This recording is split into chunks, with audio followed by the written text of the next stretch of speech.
Assalamualaikum warahmatullahi wabarakatuh. Perkenalkan, nama saya Muhammad Ridho Alfarizi dengan NPM 224120032 dari kelas akuntansi 22A.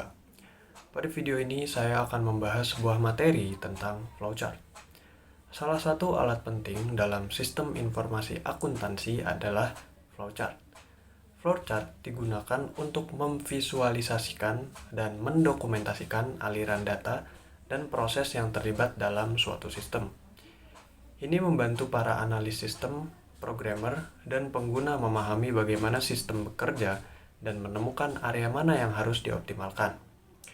Ada beberapa jenis flowchart yang umum digunakan dalam SIA, antara lain flowchart system, yang mana flowchart ini menunjukkan gambaran keseluruhan sistem, termasuk input, output, dan proses utama.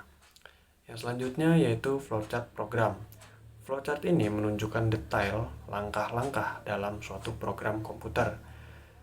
Selain itu ada flowchart data yang menunjukkan aliran data dari suatu bagian sistem ke bagian lain. Yang selanjutnya yaitu ada flowchart dokumen yang menunjukkan aliran dokumen dalam suatu sistem. Pada dasarnya, simbol-simbol dalam flowchart memiliki arti yang berbeda-beda. Flowchart menggunakan berbagai simbol untuk menggambarkan proses, data, dan aliran.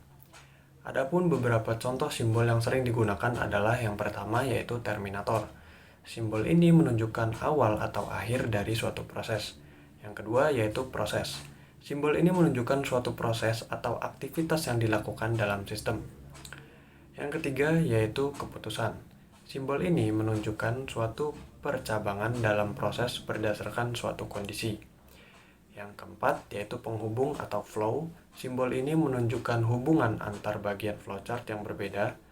Dan yang terakhir atau yang kelima yaitu dokumen. Simbol yang menyatakan bahwa input berasal dari dokumen dalam bentuk fisik atau output yang perlu dicetak.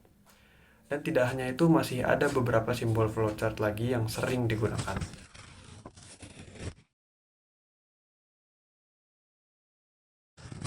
Flowchart memiliki banyak manfaat dalam sistem informasi akuntansi.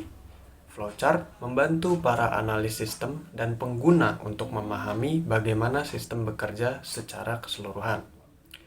Selain itu, flowchart juga menyediakan dokumentasi tertulis tentang sistem yang dapat digunakan untuk referensi dan pelatihan.